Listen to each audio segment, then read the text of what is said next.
Et tout de suite, c'est l'heure de recevoir notre invité qui est avec nous sur le plateau. Bonjour Yann Géano. Bonjour Sylvain. Vous êtes le président du réseau La Forêt. Merci d'être avec nous. Alors qu'on arrive bientôt en fin d'année, c'est le moment de faire un premier bilan du marché immobilier. Après 2 années, on peut dire de creux, voire même de crise, est-ce qu'on voit un marché qui se réveille ? Oui, on voit un marché qui se réveille, alors qu'il a commencé à se réveiller en 2024, à l'été 2024. Au moment de la dissolution, je ne sais pas s'il y a un lien de cause à effet, et qui, depuis le début de l'année, en tout cas, voit les volumes de transactions se redresser. On devrait arriver en fin d'année 2025 avec plus de 900 000 ventes enregistrées dans l'ancien au niveau du territoire, avec des acquéreurs qui sont de nouveau présents, des vendeurs qui acceptent également des nouvelles réalités de marché. Donc, ça va nettement mieux. Quand on vous dit finalement que le marché repart, qu'il a repris une vitesse de croisière, est-ce que c'est réel ou est-ce qu'on est plutôt dans le vert pâle ? Non, alors 900 000 transactions, c'est un dimensionnement, un gabarit assez traditionnel pour le marché de l'immobilier existant, entre 900 et 950 000. Donc c'est du vert, c'est certain. Est-ce qu'il est pâle ? Est-ce qu'il est foncé ? On regarde le vert, en tout cas, le vert à moitié plein et sans jeu de mots cette fois-ci. On est aujourd'hui dans un volume tout à fait classique. On peut dire que finalement le côté crise entre guillemets est plutôt derrière nous. Pour le marché, oui, pour le marché, de l'accession à la propriété, le marché va mieux. L'accession à la propriété et le logement, lui, en tant que tel, ne va pas beaucoup mieux. Alors justement, qu'est-ce qui a mis la machine en route ? C'est-à-dire que on voit qu'il y a un effet de corrélation entre la baisse des taux d'intérêt ou le plateau des taux d'intérêt. Est-ce que, comme certains de vos confrères, vous faites justement cette analogie entre des taux qui connaissent finalement un plateau plutôt stable, avec des taux de crédit qui d'ailleurs avoisinent les 3,08% sur 20 ans par exemple en moyenne. On peut même espérer à 3, il y a presque une barre presque symbolique à 3. Est-ce que vous attribuez la reprise du marché également avec le fait que les banques également se sont remises massivement à prêter ?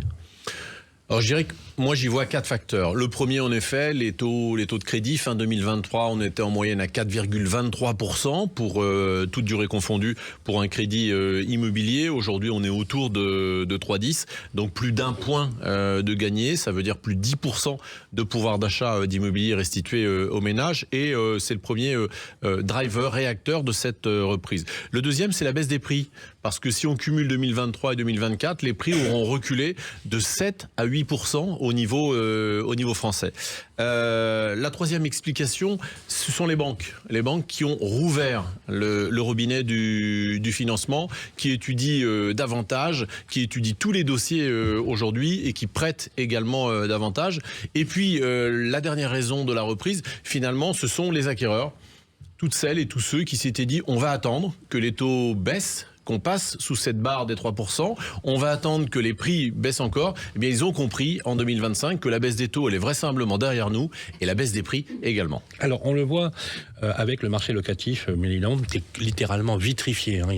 C'est une vraie catastrophe. On a vraiment du mal à se loger. D'ailleurs, on voit sur les chiffres qui ont été commentés. D'ailleurs, Bérénice en a parlé tout à l'heure avec l'indice des notaires INSEE. Au troisième trimestre, ils avaient progressé de 0,7% par rapport à la même période. Donc c'est plutôt bien. Mais la question que j'ai envie de vous poser, justement, à la lumière du fait qu'on peut plus se loger en location, peut-être que ça a décidé des personnes à plutôt acheter. Par exemple, pour se loger, qui peut acheter aujourd'hui en France si on devait aujourd'hui dresser le portrait, sachant que les jeunes aujourd'hui ont de plus en plus d'appétence à la propriété. D'ailleurs, ils plébiscitent l'accession à la propriété. Quel constat vous faites du côté de la forêt ? Aujourd'hui, la majorité du marché de l'immobilier ancien est drivé et tenu par les secondo-accédants. 50% des achats au sein du réseau La Forêt sont réalisés par celles et ceux qui étaient déjà propriétaires d'un logement, qui l'ont vendu et qui profitent du fruit de la vente, en effet, pour acheter un nouveau logement. Ce qui veut dire que ces acquéreurs passent à du tout, ou peu, en tout cas, par la case banque.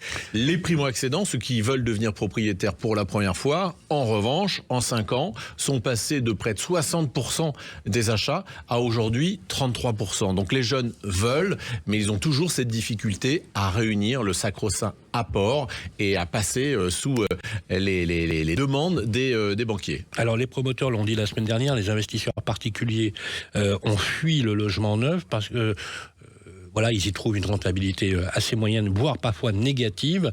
Vous qui êtes sur le terrain, est-ce que vous faites le même constat ?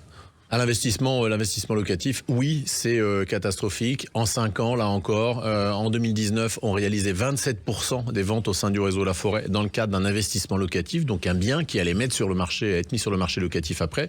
Aujourd'hui, on est à 17%, donc on a perdu 10 points d'investisseurs. La faute à une politique fiscale, une taxe foncière qui augmente, des contraintes de rénovation énergétique, l'encadrement des loyers et bien d'autres. C'est très clair. Merci Yann Janot. Vous restez avec nous, on va continuer la discussion dans quelques instants, parce qu'il y a des sujets brûlants d'actualité, notamment ce fameux statut, vous savez, du bailleur privé qui devrait relancer l'investissement, mais qui est de plus en plus décevant, notamment sur la taxe foncière qui flambe. On va rester avec nous, vous restez avec nous, vous êtes sur Sud Radio, on se retrouve dans quelques instants. Basile, votre application de recherche immobilière, présente Sud Radio, parlons IMO. Midi 13h, Sylvain Lévy-Valency. Et oui, vous êtes à table, bon appétit à toutes et à tous. Il fait froid en France, il fait même très froid. Vous êtes à la maison, si vous avez la chance d'avoir une cheminée à la campagne, on est ravis. Dommage qu'on ne partage pas avec vous ce moment en famille. En tout cas, on partage tous les samedis de 12h à 13h avec Parlons IMO. Vous êtes toujours avec nous, Yann Janot. Merci d'être passé par le plateau de Parlons IMO sur Sud Radio. Alors justement, on parle du bailleur privé. Vous savez, le fameux. On a l'impression que c'est la Madeleine de Proust, vous savez. Ça vient, ça revient. Je crois que ça fait 15 ou 20 ans. Qu'on en parle. Les atermoiements assez pitoyables de l'Assemblée nationale sont multiples. Alors justement, le statut du bailleur privé, vous en pensez quoi ? Verra-t-il le jour ? A priori, on a de bons espoirs qu'une version du statut du bailleur privé devrait voir le jour. Alors, il y a deux questions. Ce que je pense du statut du bailleur privé et la version qui finalement devrait arriver. Ce que j'en pense, c'est que du bien.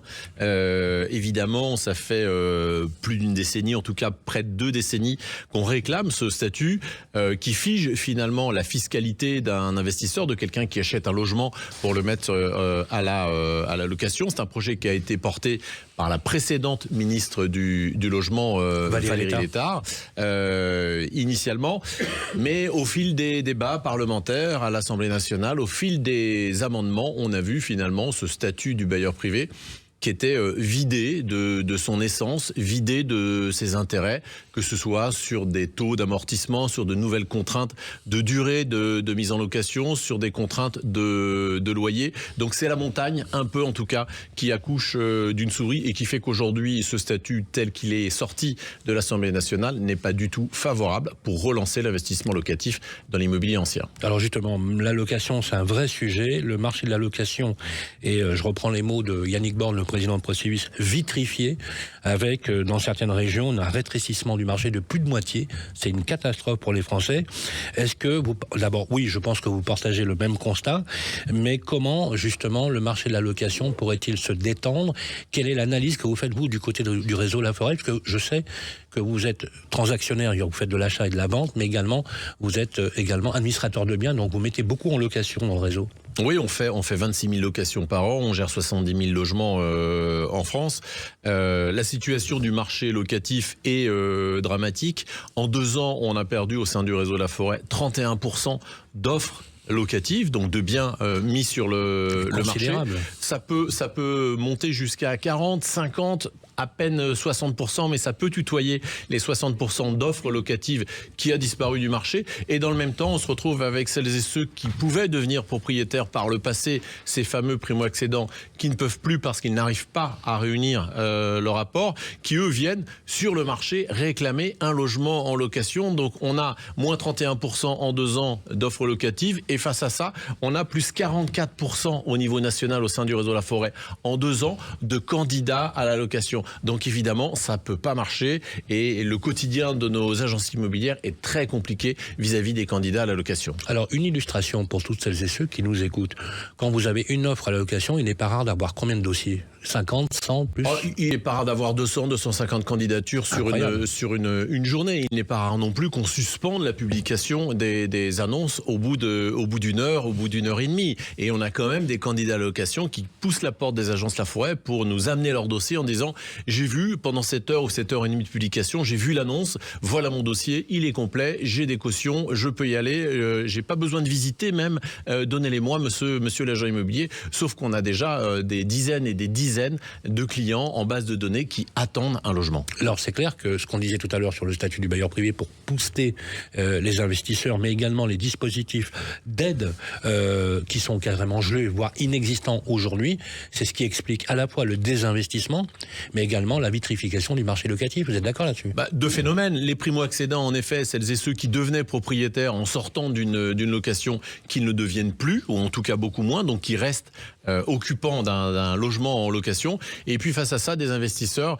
qu'on a qualifiés de rentiers depuis plusieurs années et qui, au-delà des qualificatifs, ont subi une explosion de la taxe foncière, ont subi de nouvelles contraintes, ont subi un encadrement des loyers, des obligations de rénovation énergétique et qui aujourd'hui, pour beaucoup, n'ont plus envie d'entendre parler d'immobilier. En tout cas, votre réseau a su être absolument résilient sur la crise dite immobilière du logement, parce que vous affichez une performance qui donnerait envie à n'importe quel autre réseau d'avoir bravo. Mais la grande question que j'aimerais vous poser pour conclure cet entretien, c'est que vous feriez-vous, quelles mesures vous mettriez absolument en œuvre pour relancer soit le marché de l'immobilier en soi, mais également le marché locatif. Il faudrait faire quoi là tout de suite ? Marché locatif, c'est ce statut du bailleur privé qui va graver dans le marbre la fiscalité d'un bailleur, le temps de son investissement. Mais ça ne suffirait pas, il faudrait également s'adresser à la fiscalité locale, la taxe foncière par exemple, puisqu'on voit aujourd'hui nos clients qui nous disent « Monsieur l'agent immobilier, est-ce que vous pouvez me garantir que la taxe foncière ne va pas augmenter de 30% dans les 2 années qui arrivent ? Est-ce que vous pouvez me garantir que les loyers ne vont pas être encadrés parce que ça va changer mon opération, ça va changer mon reste à charge ?» Donc c'est un sujet de fiscalité nationale plus locale. Merci beaucoup Yann Géano. Je rappelle que vous êtes président du réseau La Forêt. Vous restez avec nous parce qu'on a une grande question à vous poser à la fin de l'émission. Et maintenant les amis, il est temps de parler de la qualité de l'air et de l'humidité dans votre logement.